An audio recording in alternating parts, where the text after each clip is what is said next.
What is up, everybody? Skratch coming up with another Raid Shadow Legends video. Now, since I get this question very often, and since I know that quite a few of you guys out there are still a bit confused when we're talking about clan boss teams and what damage dealers to use in your clan boss team, which poisoner, which raw damage dealer will work in my double man-eater, in my budget unkillable, etc. There's so many unkillable teams out there and non-unkillable teams.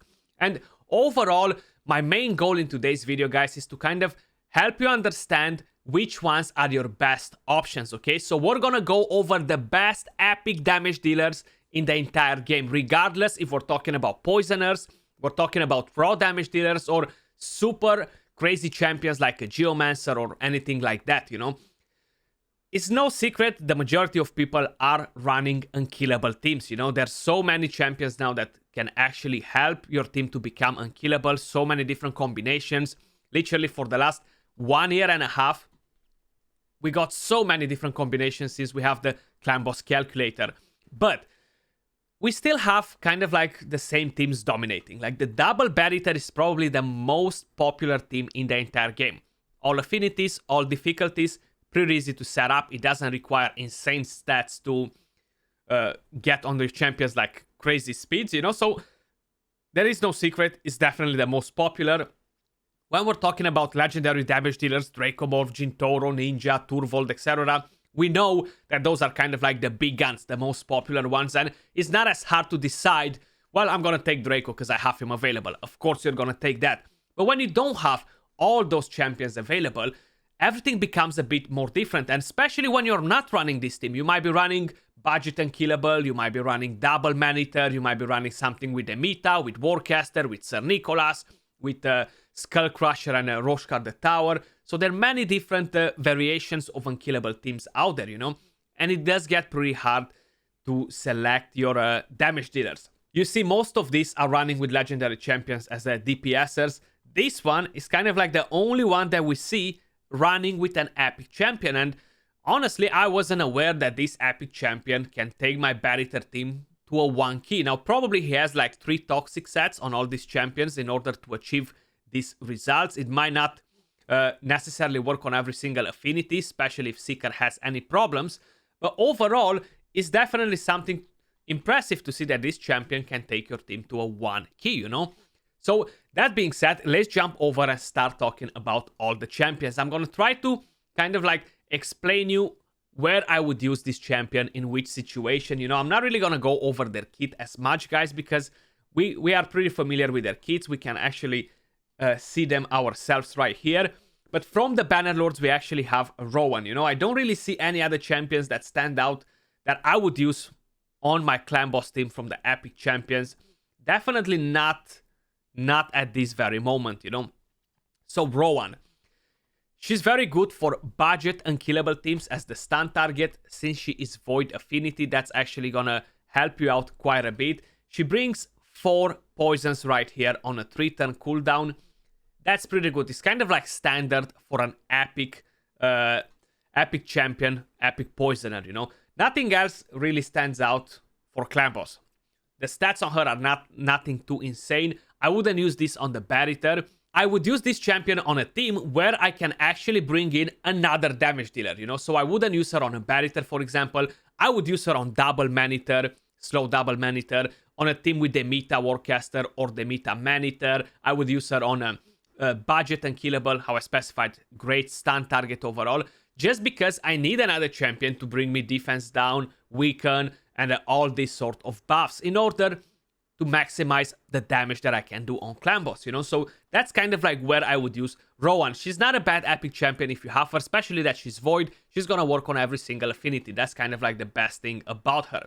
If we're gonna go at the high elves, we don't really have anything here in terms of epics. We do have legendaries, but we're not focusing on legendaries whatsoever in today's video, guys, okay? So moving over to the Sacred Order, if we're gonna have a look right here, we actually have a couple of pretty decent champions overall that can do damage based on poisons or based on raw damage. So starting with Ayotar, again, he is very, very similar with what we saw on Rowan. This skill right here, 4 poisons, okay, for a 2-turn on a 3-turn cooldown.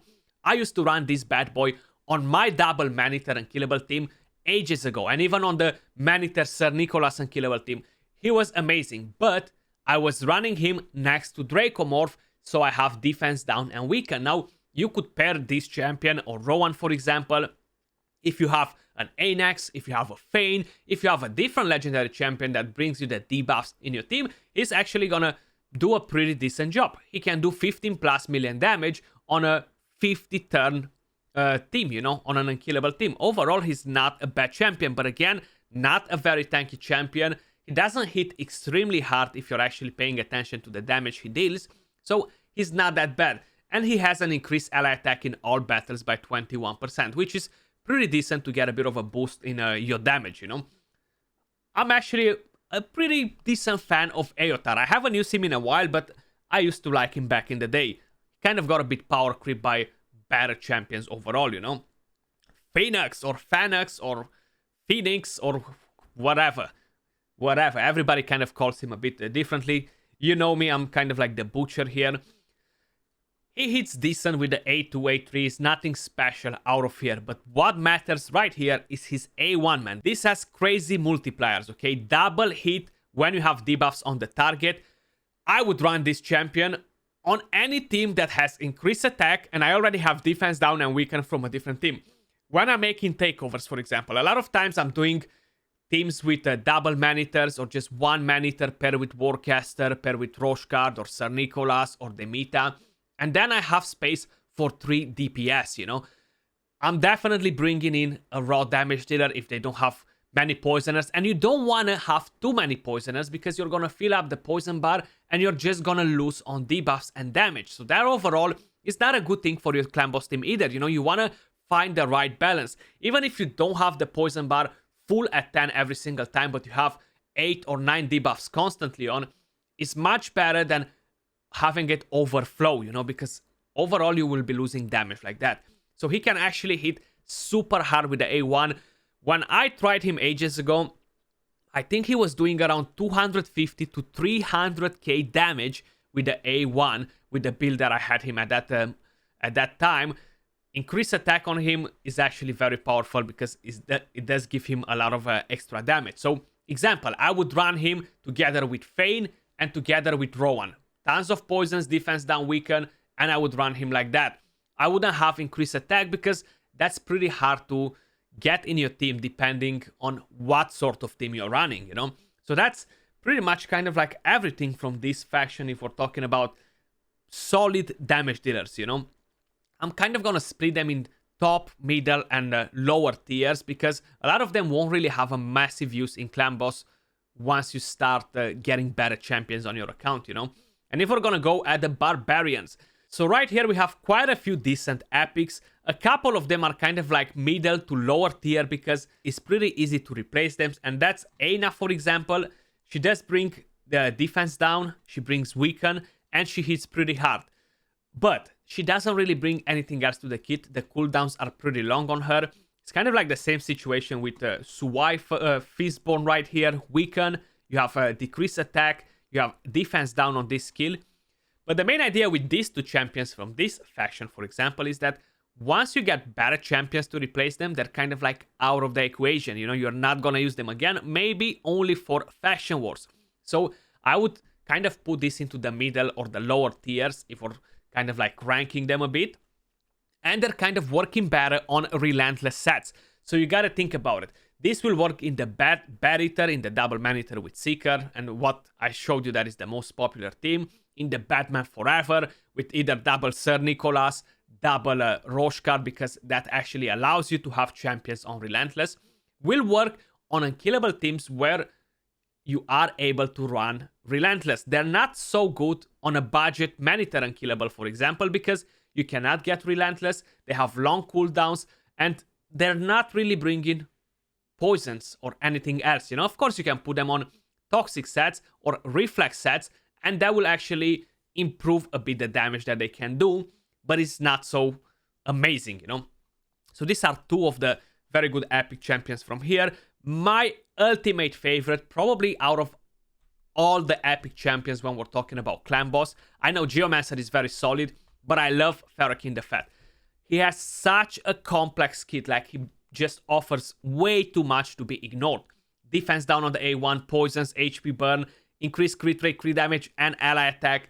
Overall, he's amazing for unkillable, non-unkillable teams. And if you have him, I would definitely use him. Like, you have poisons, you have defense down. All you kind of need from here is to have a weaken.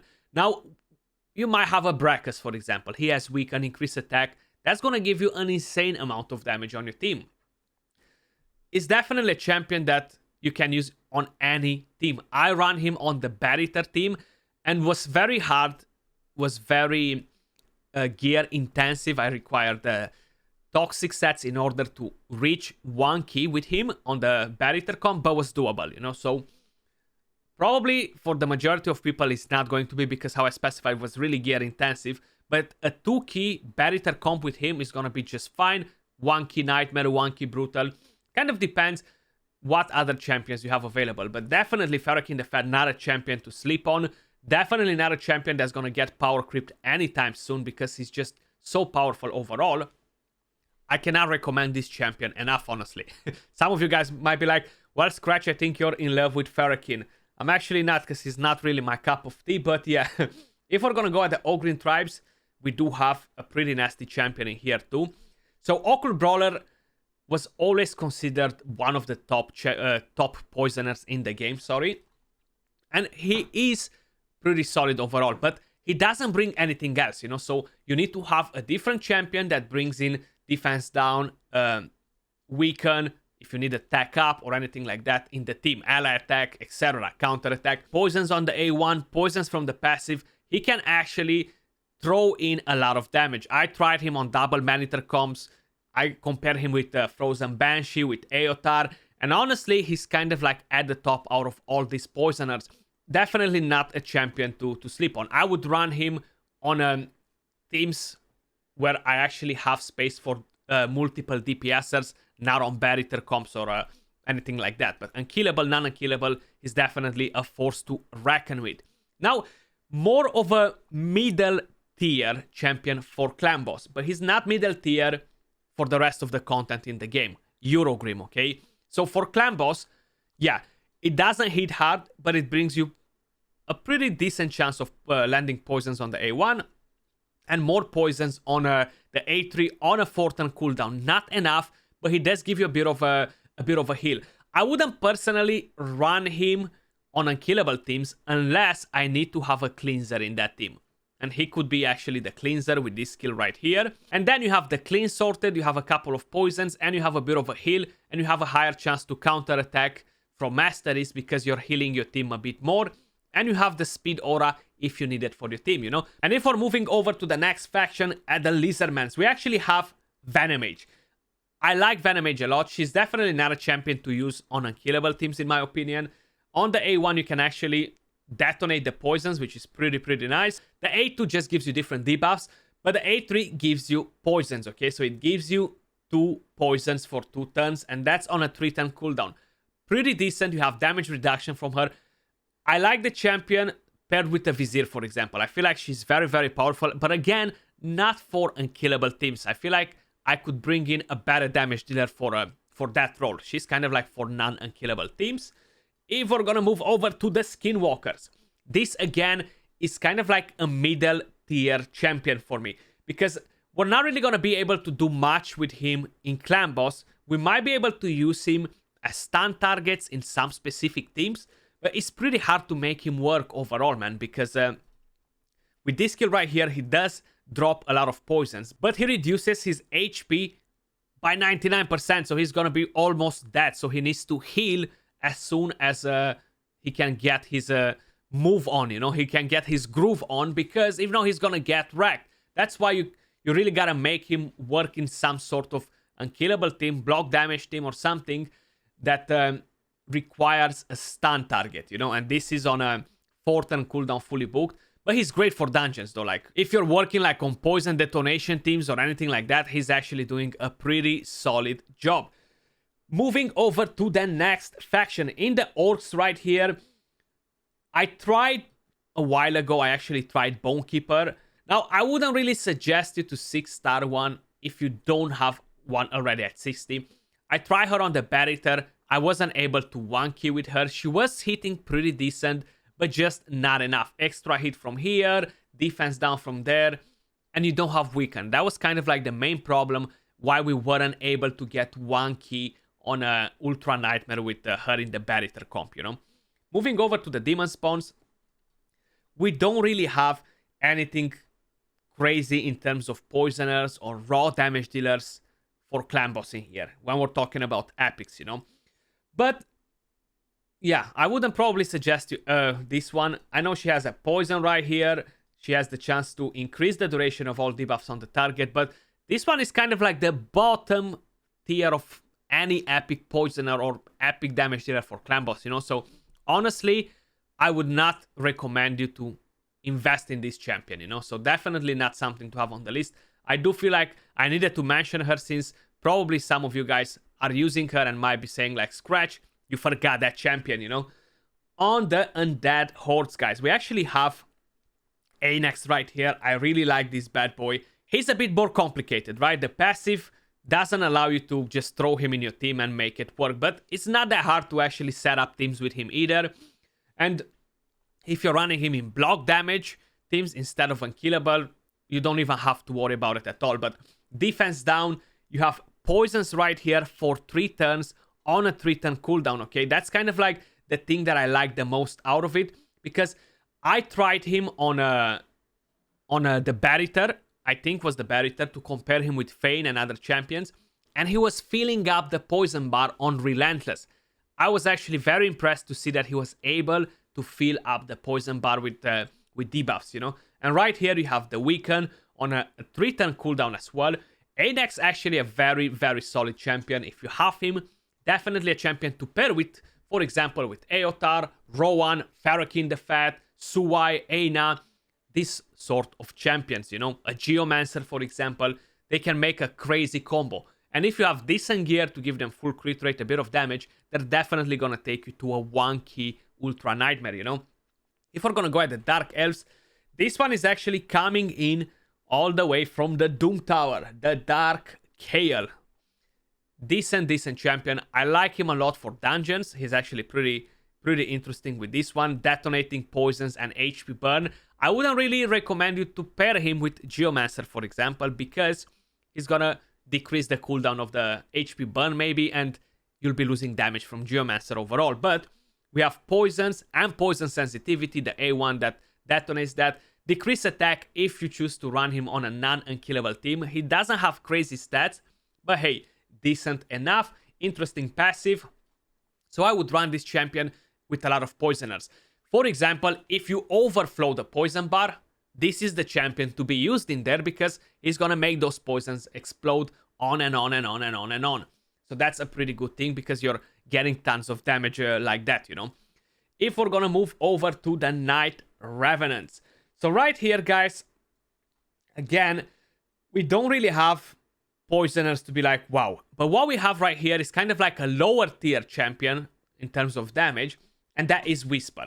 She's amazing on Relentless. That's kind of like the whole thing with her. You gotta run her on teams where you can actually use Relentless gear. On the A1, she lands the Weaken. Then right here, increases attack, crit rate, and deals tons of damage.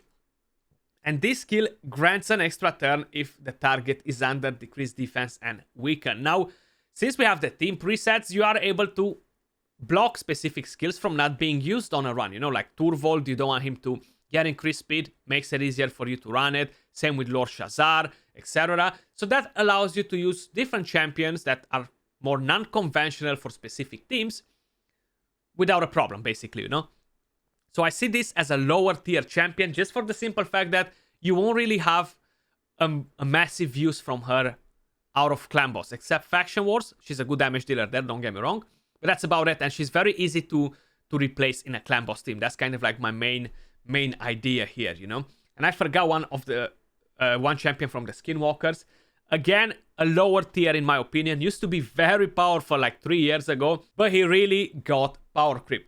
Steel Skull right here, guys. Super low chance to land poisons, but he's pretty good to use on non-unkillable teams, right? You have increase defense, heal. You have cleanse and heal. You gotta set the AI, the preset on him, and he's gonna work just fine now. Before he wasn't cleansing and stuff, so was never a good champion to be used on an auto team or anything like that. I used him for a very long time in my clan boss team though. So overall, not a bad champion, but kind of like lower tier. Very easy to replace this champion as well. He drops out super easy out of any clan boss team, you know. Fane, because I kind of skipped over the entire faction after we talked about Taurus, guys. She's definitely one of the top epic damage dealers, poisoners in the game for clan boss. Pretty good damage from the A1. Poisons, attack down, and you have defense down and weaken. This is on a 4th turn cooldown fully booked, so if you're not running her on a Barrier or any sort of team that allows you to run Relentless, consider in running this champion on a Reflex set, for example. She's gonna be doing an amazing job like that. A very nice champion, and they actually gave her for free to everyone like a couple of months ago, if I remember that correctly. And moving all the way down to the Dwarf faction. Geomancer, like he's honestly one of the best epics in the entire game. If not, yeah, one of the best. Like we have Seer and we have a few others, but probably the best non-void epic in the entire game. He's destroying bosses. Honestly, since he got nerfed, which is kind of like a buff, how I mentioned from the day one, he just melts bosses like HP burn, weaken, and then the passive that deals so much damage on targets is just crazy, man. Like honestly, I cannot say how powerful Geomancer is. I'm using him in so many places, in so many on so many Doom Tower bosses, and I'm running him on the Hydra clan boss. Is honestly the MVP. On the Hydra clan boss, he is such a game changer. You're not gonna know it till you try it. 100%. Let me just tell you that. So that is Geomaster, and we've seen Rugner 1 king in the Barrier, just like 5-10 minutes ago. I'm not even sure for how long I've been talking here. Leech on the A1, that allows your team to counterattack more often from masteries because they're gonna get to heal more, even if your gear is not insane and you don't heal all the time back from the Life Drinker mastery. Right here, this is not something that's a necessity to use on a clan boss. You can actually block this skill if you want, put him on Relentless and just have these 2 skills. Increase attack, lance weaken, lance defense down as well. And this is on a 4th turn cooldown, so the more turns he gets, the better. Then we have the passive that decreases the cooldown of that skill. And overall, with toxic sets, he's gonna be awesome. You can run him on different unkillable teams, like Budget Unkillable, Double Man-Eater, Barrier, the Batman Forever. Pretty much in every team, honestly. He'll be doing an amazing job overall.